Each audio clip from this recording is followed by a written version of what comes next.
Amados hermanos, quiero invitarles en el nombre santo de nuestro Dios y buen Padre para que volvamos nuestros ojos al pasaje que ya hemos leído. Hechos de los Apóstoles, capítulo 27. Y pongamos nuestros ojos y nuestra atención en el versículo número 25. Hechos 27, versículo 25. Hay aquí dos versículos que me parecen medulares en toda esta narrativa que Lucas, el médico amado, nos presenta de una manera por demás hermosa. Vamos a ver detalles minuciosos que Lucas, sin ser cronista, nos presenta en este pasaje. Lamento el no haber podido leer, tal vez por falta de tiempo. Yo les invito para que sientan hambre de la palabra de Dios y lean tal vez desde el primer versículo de Hechos 27 hasta el final y parte del siguiente capítulo, porque nos presenta toda la narrativa de este acontecimiento de grande gloria y majestad de parte de nuestro Dios.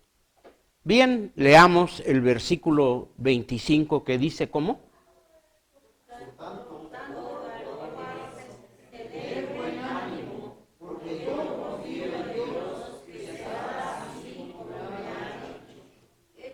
Hechos 27, 25. Nuevamente, Hechos 27, 25. Por tanto, oh varones, tened buen ánimo.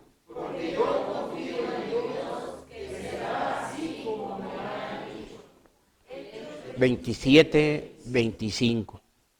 Amados hermanos, si de todo lo que yo pueda decir, y ese es mi pensamiento cada vez que tengo la oportunidad de exponer la palabra de Dios, si de todo lo que pudiera salir de mi mente o de mi lengua, solamente se pudiese retener versículos como este, habremos ganado significativamente gran provecho de la palabra de Dios. El ánimo al cual exhorta San Pablo, el siervo de Dios. Por tanto, oh varones, tened buen ánimo. Por tanto, oh varones, ¿qué?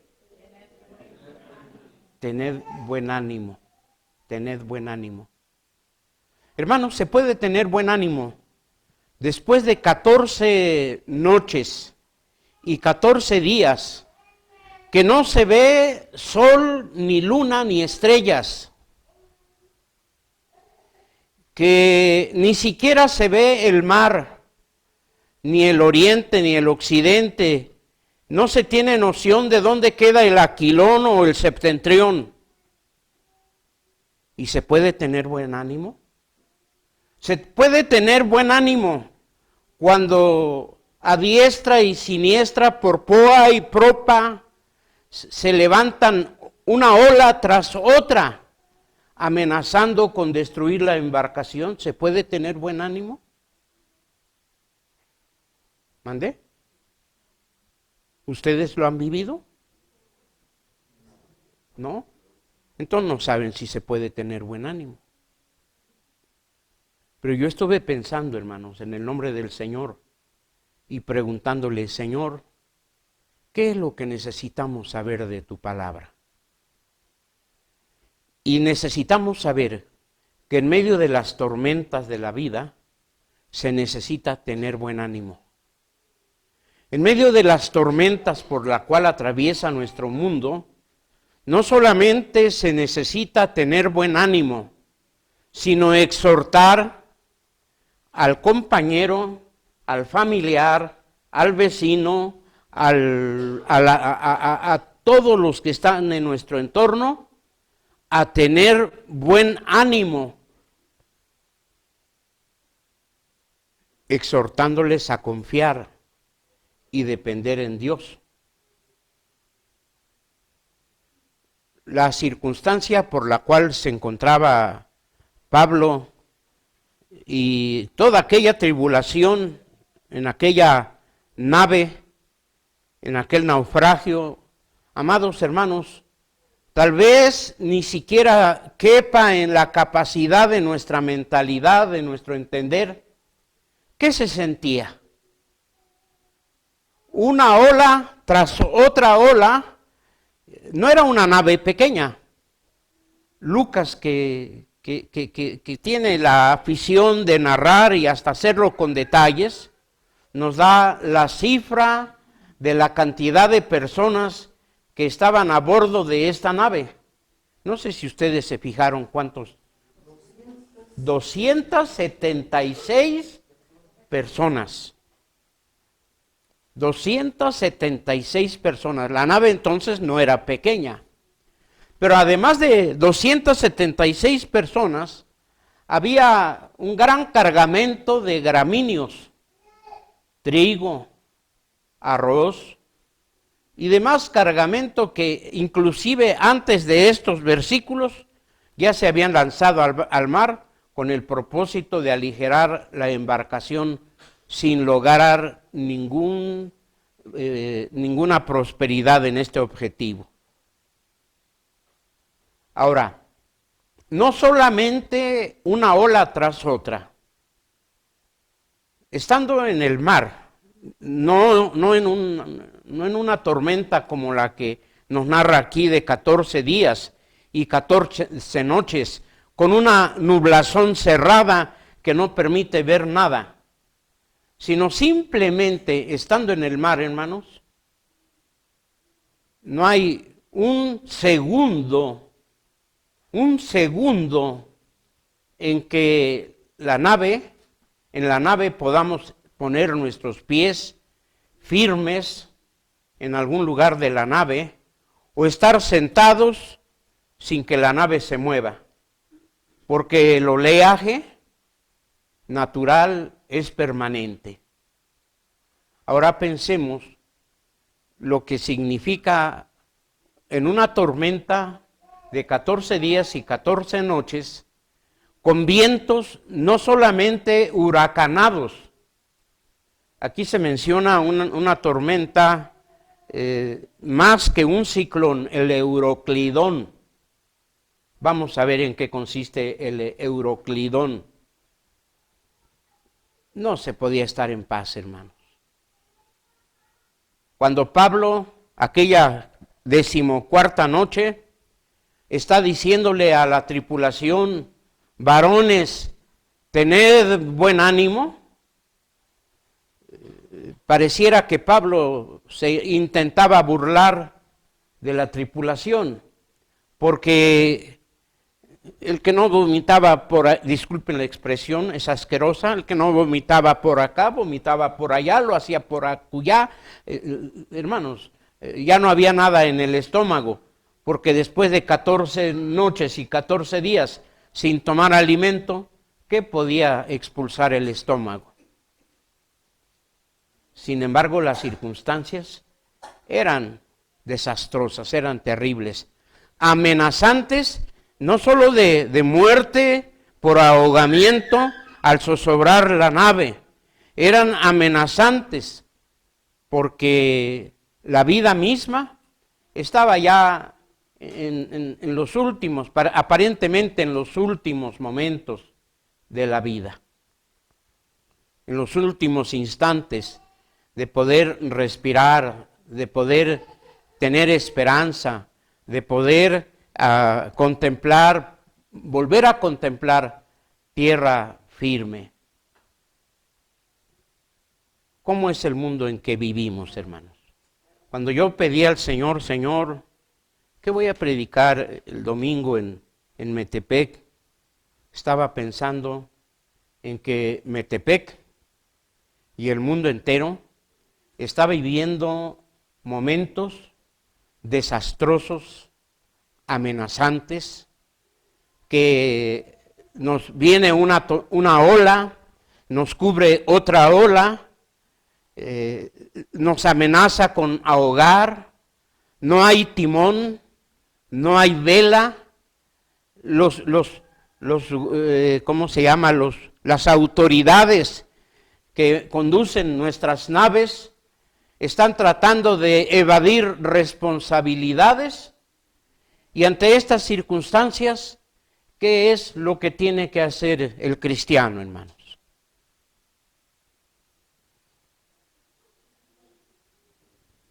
¿Ser indiferente? En 1974 tuve la oportunidad de estar, por la gracia de Dios, colaborando en su obra allá en el estado de Campeche. Y a principios de febrero, bueno, entre enero y febrero, en esa región del Golfo de México, llegan lo que allá le llaman nortes, tormentas muy fuertes, vientos espantosos.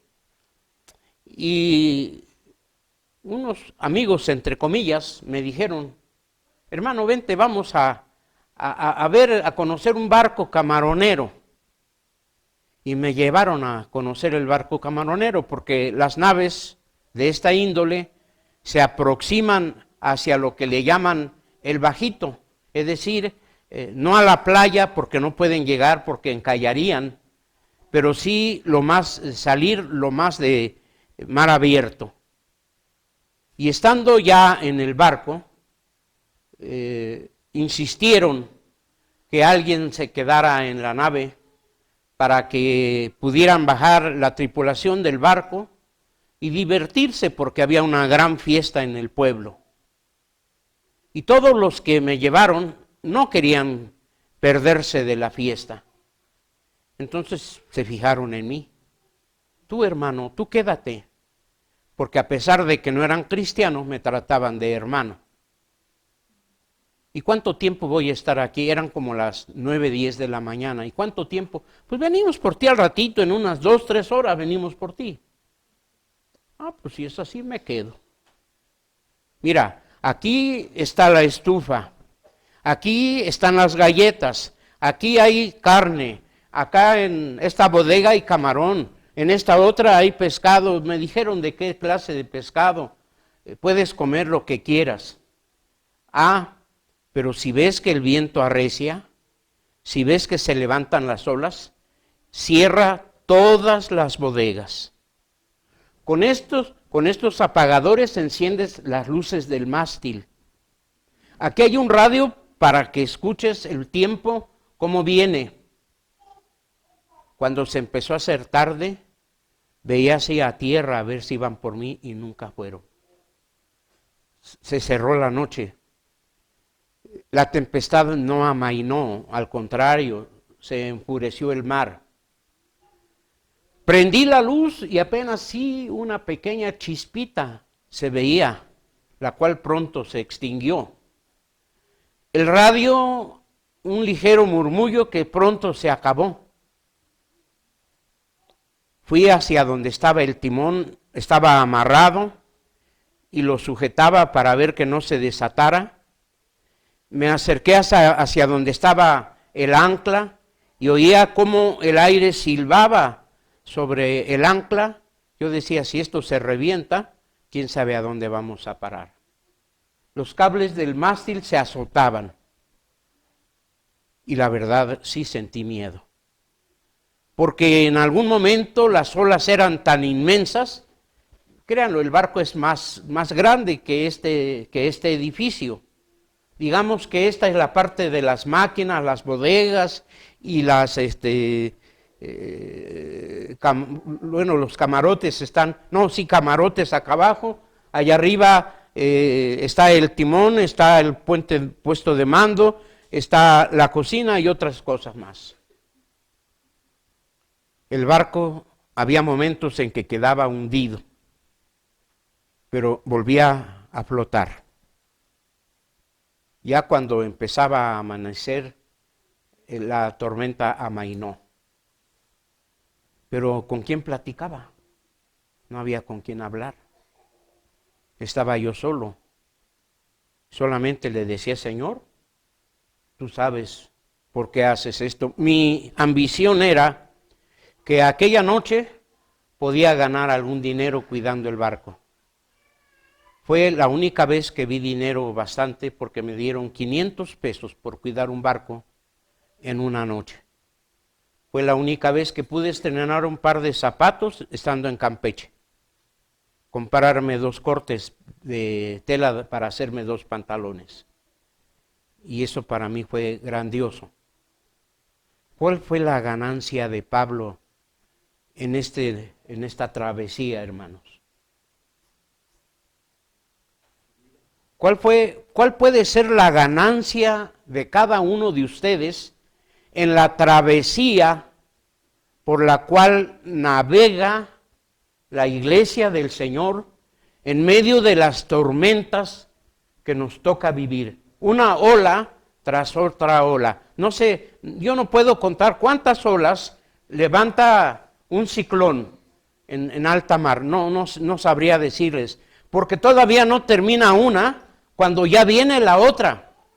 Y hay que estar prevenido para que no nos sorprenda ni la que ya pasó, ni la que viene enseguida, ni la que vendrá después. ¿Cuántas olas en la vida actual amenazan la estabilidad de tu fe, de tu credo, de tu iglesia? ¿Has contado? Podríamos decir, hermano, nos habla de más porque no estamos en el mar. Y mientras no estemos en el mar, nos sentimos cómodos. Mientras estés en tu casa sentado en un sillón frente a una pantalla gigante, contemplando tu programa favorito, el mundo puede rodar. Ayer se nos hizo fácil ir a visitar a una hermana y de regreso nos sorprendió una tormenta muy fuerte. Tuvimos que llegar a casa sumamente mojados. Todo por ahorrarnos 100 pesos que nos cobraría un taxi, que es demasiado. El camión nos cobraba 14 pesos, el taxi 100 pesos. Debería cobrarnos, cuando mucho, de entre 50 y 60 pesos. Pero estando en casa nos sentimos qué tan tremenda es la tormenta. ¿Te has dado cuenta de las tormentas que amenazan tu fe? ¿Cuáles son? ¿Cuántas son? ¿En qué consisten? Vivimos en una sociedad libre, soberana, democrática. ¿Qué más? ¿Qué más, hermanos? Libre de tormentas. ¿Es cierto? Cuenten ustedes, amados hermanos, cuántas violaciones a la semana se dan en esta entidad federativa, no lejos de aquí. ¿Cuántos feminicidios? ¿Cuántas muertes con violencia? ¿Cuántos hurtos de la misma manera? Ahora, si expandemos ese círculo, vamos a ver, por ejemplo, hace 8 días, escuché la noticia, como no tengo ya la facilidad de leer, tengo la costumbre de oír, y escuché que allá en algún lugar de Chiapas, en un municipio de Chiapas, a un pastor lo habían secuestrado. El pastor está bastante enfermo y para poder liberarlo, los secuestradores tomaron como rehén a su esposa, a un hijo y a otros 2 hermanos de la misma iglesia. 4 personas a cambio de un pastor. ¿No hay tormentas, hermanos? ¿Crees que tu vida está en paz? ¿Qué podemos hacer? ¿Qué es lo que hizo Pablo? Pablo como creyente, trató de influenciar con su fe a todas aquellas 276 personas que viajaban con dirección a Roma, la capital del Imperio Romano, que dominaba el mundo económicamente, intelectualmente, militarmente, religiosamente, en todos los aspectos. Pablo iba a Roma en calidad de reo. Un reo muy especial, no cualquier reo, muy especial. ¿Por qué era un reo especial? ¿Por qué? ¿Mande? Porque era un reo que pertenecía a Dios. No me acuerdo si es el versículo 24 que dice: ha estado conmigo un ángel del Dios del cual yo soy y al cual yo sirvo. El 23. ¿Tú de quién eres, hermano? Leímos al principio: porque nosotros somos pueblo suyo y ovejas de su prado. ¿Tú de quién eres? Pablo dice: ha estado conmigo un ángel del Dios del cual yo soy.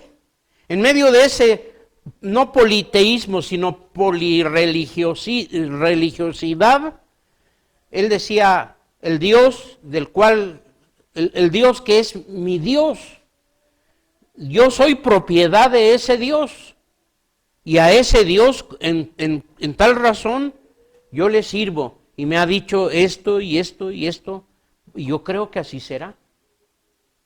¿Qué está haciendo Pablo? Está tratando de influenciar en la mente y en el corazón de todos aquellos 276 personas. Había pasado el relato desde el versículo 1, dice que ya había pasado el día del ayuno, hoy conocido como el Yom Kippur. Era tarde, no era tiempo para navegar. El invierno se aproximaba vertiginosamente. Por lo tanto, el tiempo de navegación era impropio, y más aún en el mar Mediterráneo, donde chocaban las corrientes de agua que venían de la entrada del Océano Atlántico, las vertientes, las corrientes que subían por el Océano Índico y demás mares de aquella región. Dijo Pablo: por cierto, ya no es tiempo de que naveguemos. Mejor nos resguardamos aquí en una bahía, estando allá en Creta. Pero las autoridades y los dueños de la nave dijeron: no, urge llegar a Roma, urge tal vez descargar, quizás volver a cargar, regresar y seguirle dando vuelta al mundo, porque no les interesaba la seguridad, lo que a ellos les interesaba era las ganancias. Amados hermanos, ¿tú crees que al mundo le interesa de veras la educación de tus hijos? ¿La seguridad tuya? ¿Tu prosperidad? ¿Tu prosperidad espiritual? ¿Tu éxito moral? Esas olas con que atacan la vida del creyente en el siglo que nos ha tocado vivir. No, hermanos, si a nosotros no nos interesa, tampoco al mundo les va a interesar. Pablo trató de influenciar en aquella sociedad, diciéndoles: señores, no es tiempo de navegación. El ayuno ya ha pasado. El día del ayuno judío era en el mes de Tisri, que era el mes octavo. El mes octavo es el que conocemos con el nombre de octubre en nuestro calendario. Había tal vez en este naufragio, ya se estaba dando a finales del mes de noviembre, a finales del otoño, y pronto empezaría el invierno. Y así, tiritando de frío, bajo la lluvia intensa, bajo un oleaje de mar de agua salada, los navegantes estaban a punto de naufragar. ¿Le hicieron acaso, mostraron atención a Pablo cuando les dice, ya no es conveniente navegar? No se preocupe, a usted tampoco le podrán hacer caso. Por eso Pablo guardó silencio y dijo, pues allá ustedes.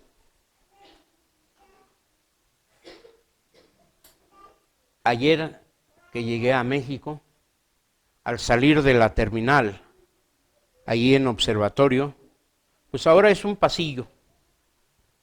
Lo que antes eran avenidas y eran plazas ahora es un pasillo donde se amotina el comercio.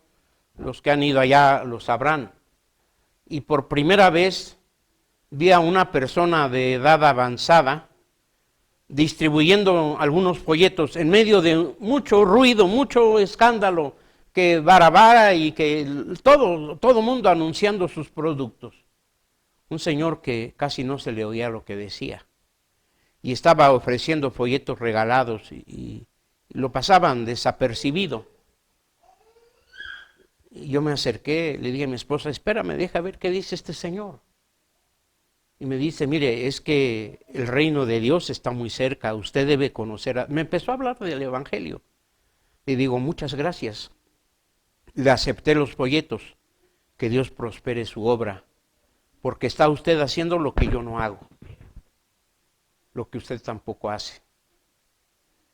Y tomé los folletos y los guardé en el bolso de mi chamarra. Yo no sabía que me iba a tomar un aguacero muy fuerte. Toda mi ropa y lo que llevaba en ella, todo se mojó.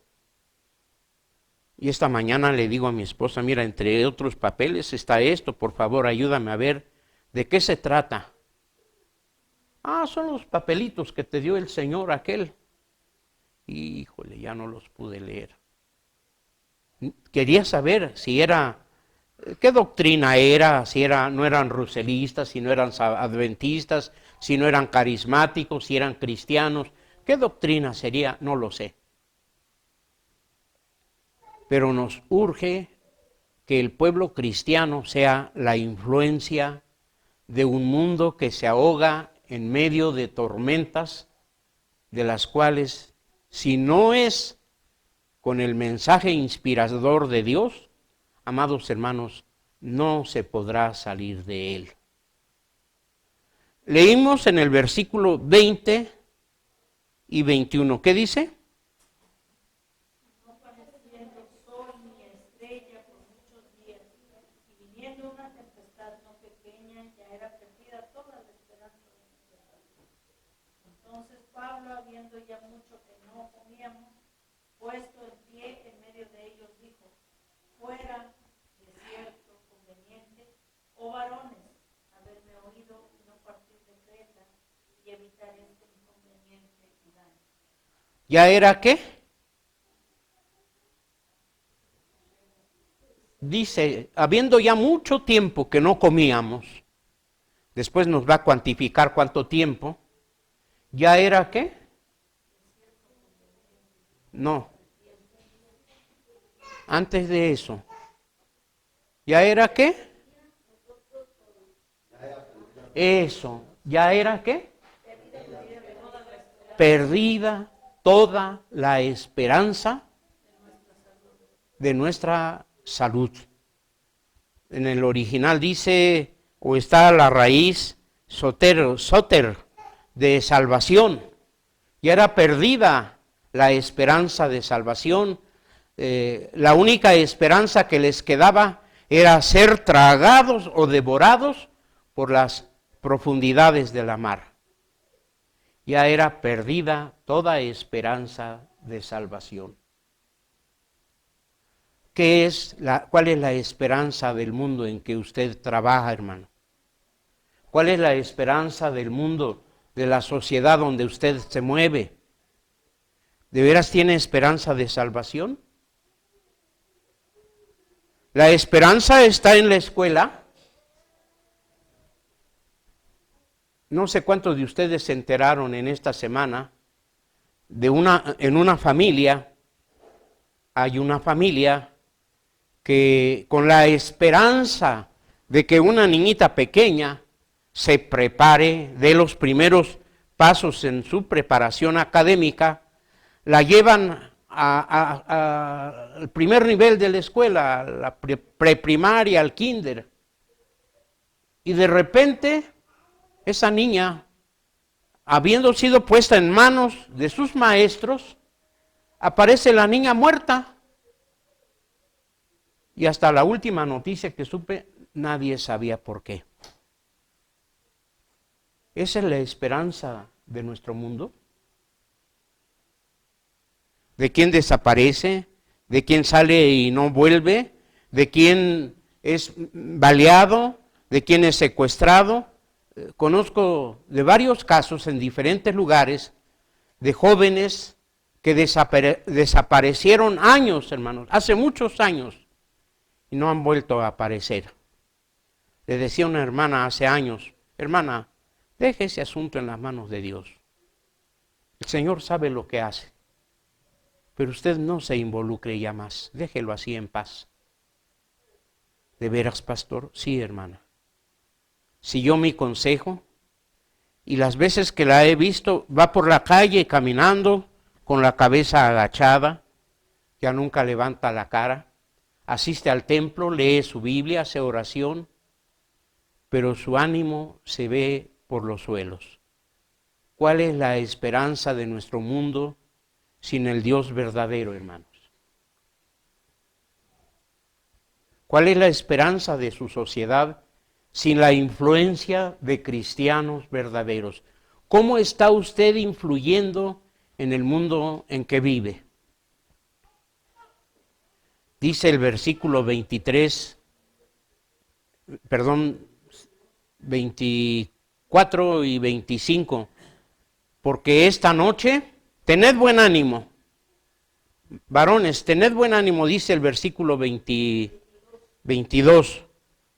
¿Qué dice? Sí.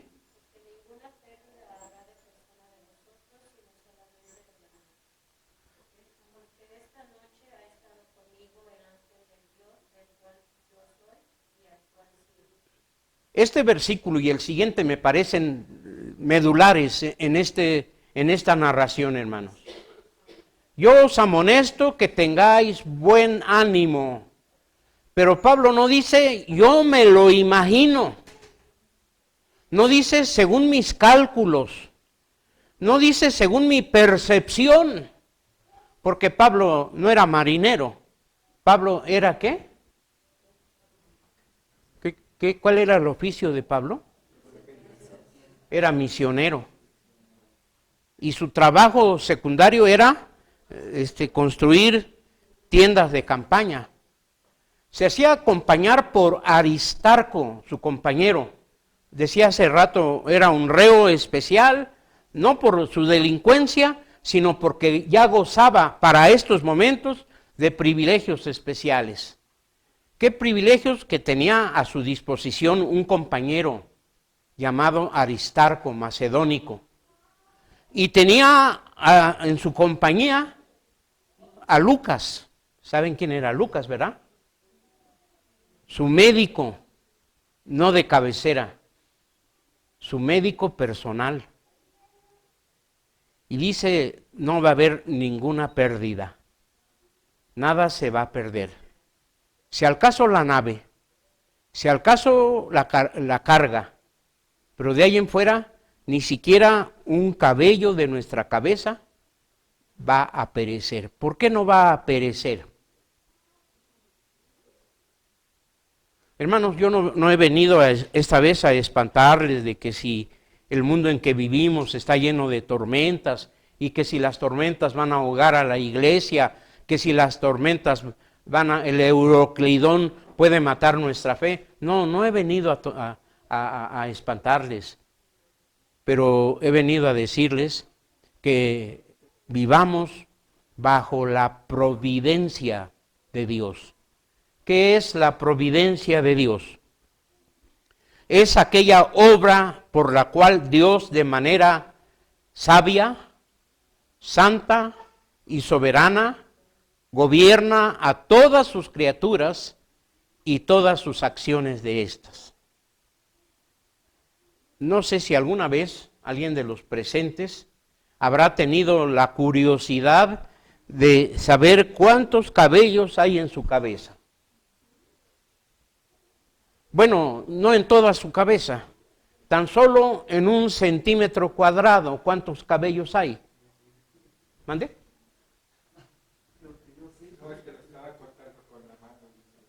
El hermano sí sabe cuántos. Yo creo que se lo imagina. Pero ni aún uno de nuestros cabellos no cae si no es la voluntad de Dios. Y eso se llama providencia divina.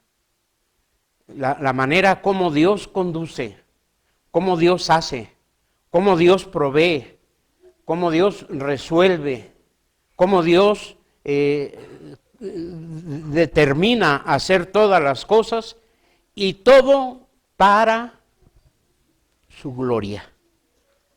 No para satisfacción de Pablo, ni de Aristarco, ni de Lucas, sino todo para la gloria del Dios de los cielos, del cual Pablo era siervo y Dios era su dueño. Por eso Pablo tenía la facultad, la atribución de poder influir en la vida de todos los que navegaban o los que viajaban en aquella nave que estaba a punto de zozobrar.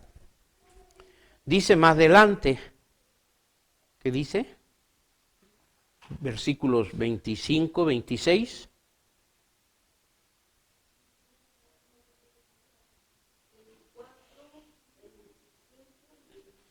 ¿Sí?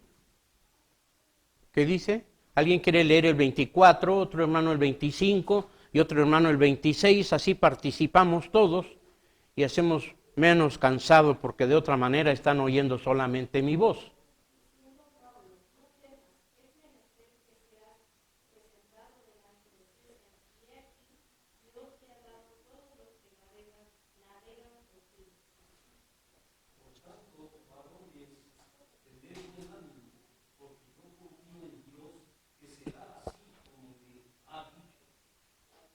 Sí.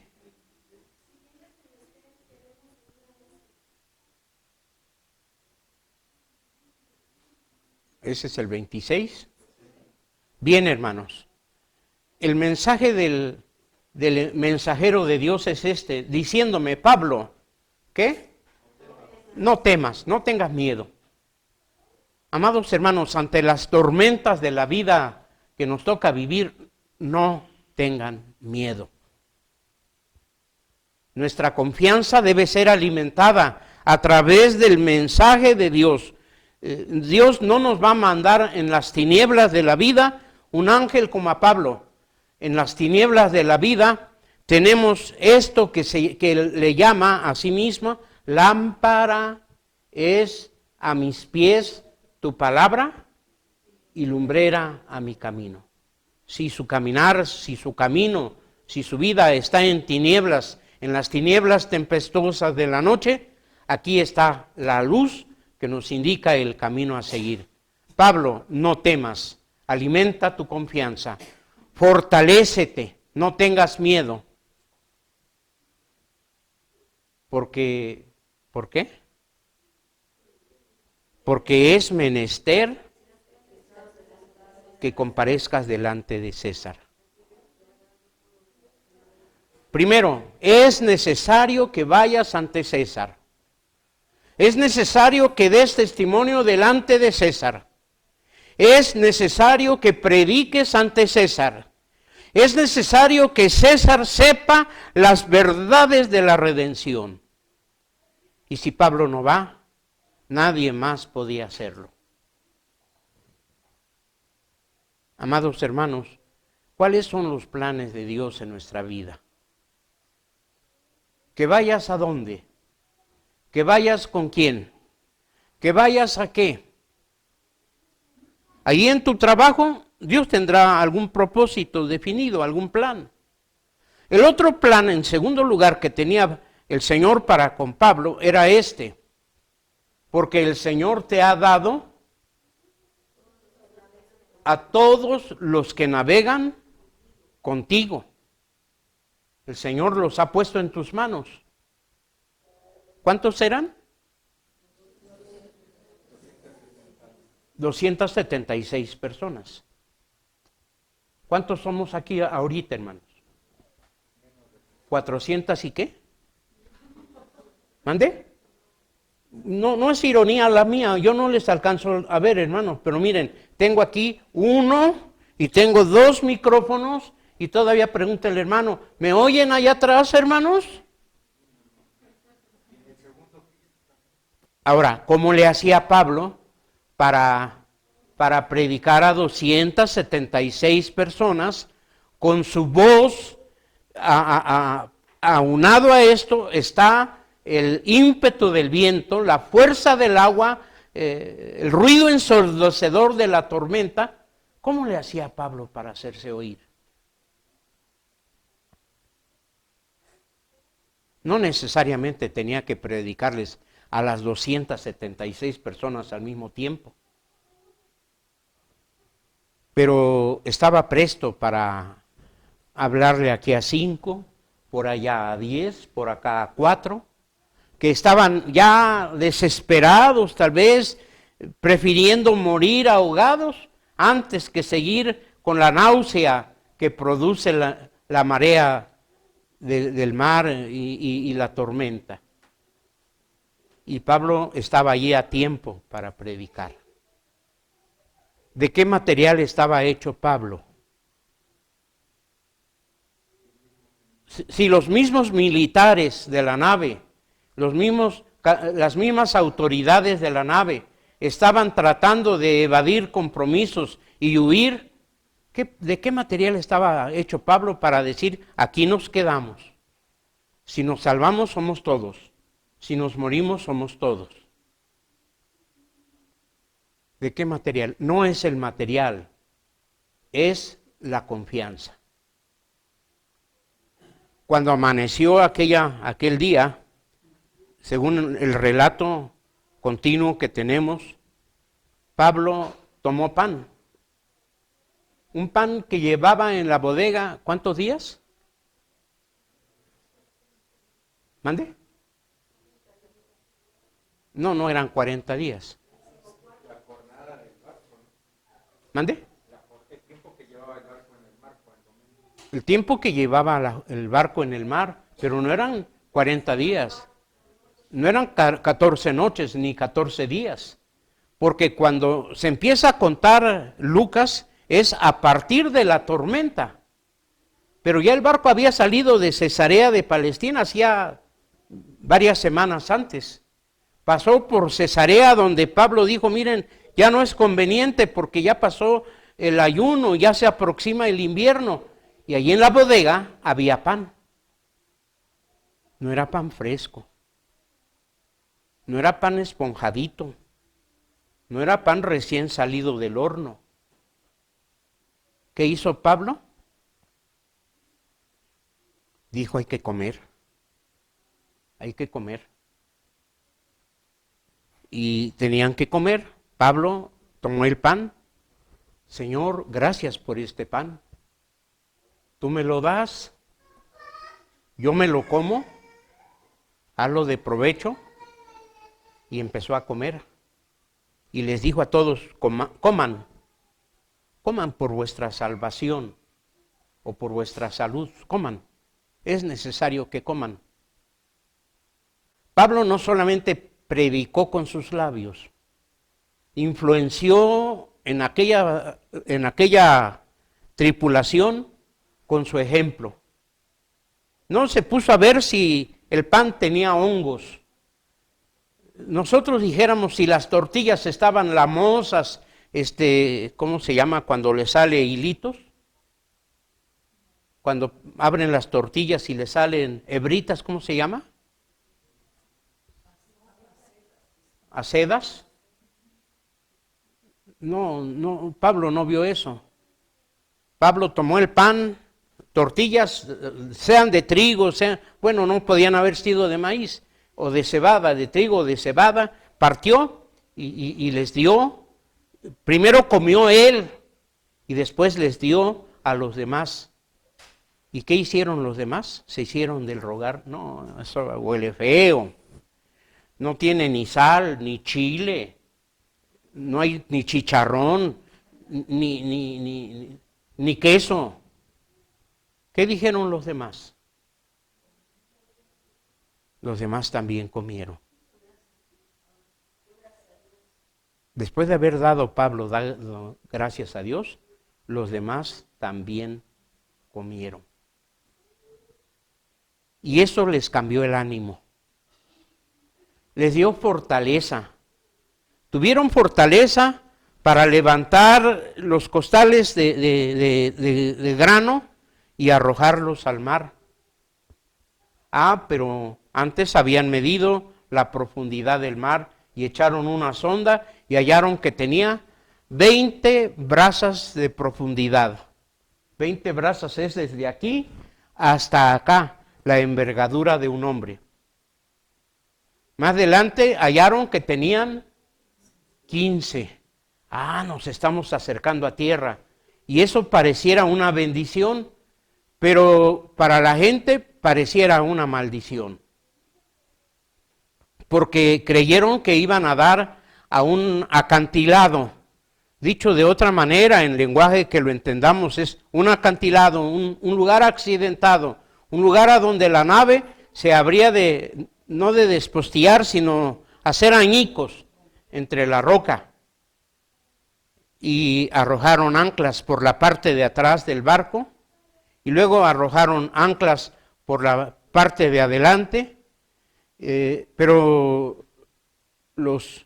las autoridades, el capitán, el de a bordo, el segundo, el de a bordo, querían huir de su responsabilidad.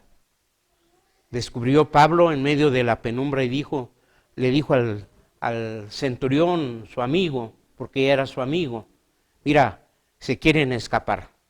Si estos se escapan, nadie va a sobrevivir.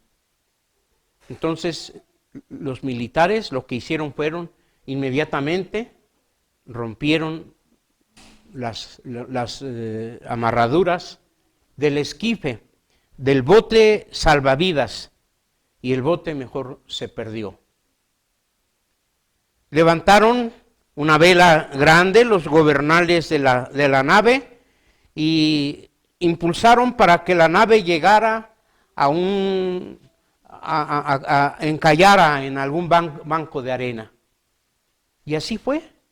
Encalló la nave en un banco de arena, mientras la nave por enfrente se estrelló contra la arena, por la parte de atrás las olas amenazaban con romperla.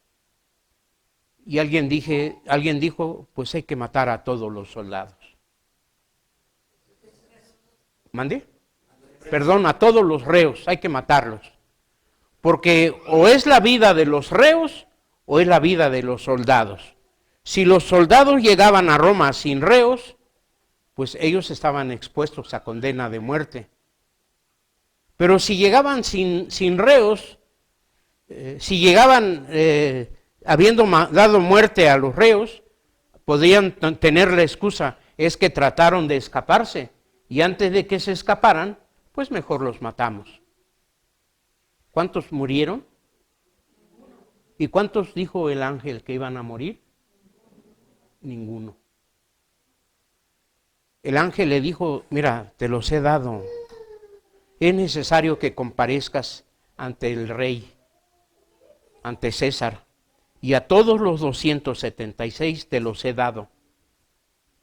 No quería decir el ángel con esto que los 276 iban a ser salvos, pero los 276 personas iban a oír el mensaje que Pablo predicaría. Al principio del siguiente capítulo, estas personas vieron las maravillas de Dios que se hicieron en la isla de Melita. De veras, maravillas portentosas. Amados hermanos, nuestra ambición será que si yo le predico a una persona, ésta se tiene que convertir. Porque yo hablo bien, porque yo explico bien, porque yo sé muy bien, porque mi prédica es suficiente. Esta no es más que una falsa presunción. El Señor sabe a quién sí y a quién no ha apartado para vida eterna. Pero mientras de esto, nuestro compromiso es hablarle a las 276 personas primeras que encuentres en derredor de tu vida. ¿Se conviertan o no se conviertan? Si se pierden, bueno, y no les predicaste, cargarás con esa responsabilidad. Si se pierden y les predicaste, ya es responsabilidad de no haber aceptado o de no haber oído el mensaje del Señor. Los reos, Pablo hablando con el centurión, recibieron esta orden en tablas, tal vez en barriles, en objetos de la nave, los que puedan como puedan y los que no al nado, acérquense a la orilla, porque habían llegado a una ensenada donde daba dos corrientes muy fuertes de agua, y allí encontraron refugio para escapar del Euroclidón, un viento no como el que nosotros conocemos. Hemos oído en las noticias de que viene un ciclón y nos aterra. ¿Un ciclón? ¿Qué es un ciclón?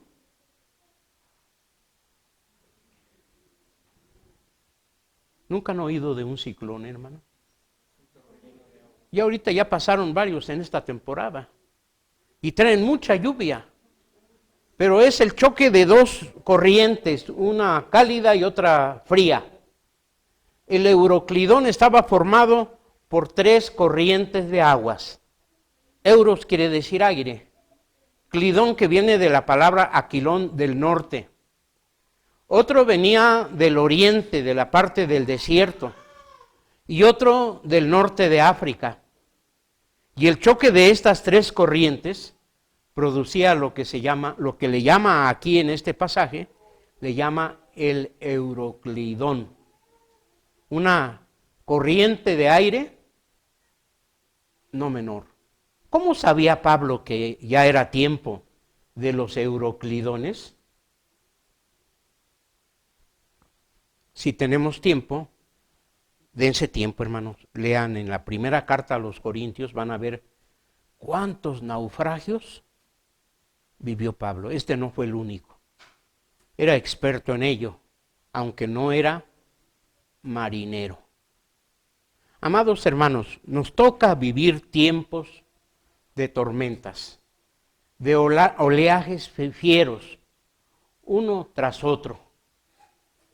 Pero que el oleaje de la vida no nos espante, que las tormentas de la vida no nos amedrenten, que cuando nuestra esperanza se vea perdida, se afiance más y más, se acreciente en medio de las tinieblas de las tormentas, bajo la lámpara de la luz eterna, que es la palabra de Dios.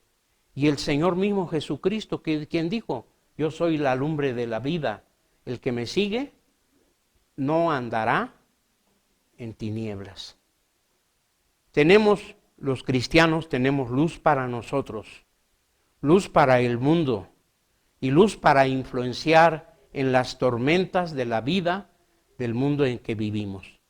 Usemos esa luz y que el Señor nos bendiga, hermanos. Que nuestra influencia sea para bien y nunca para mal en el mundo en el que el Señor nos ha puesto a vivir. Que Dios nos bendiga a todos, hermanos.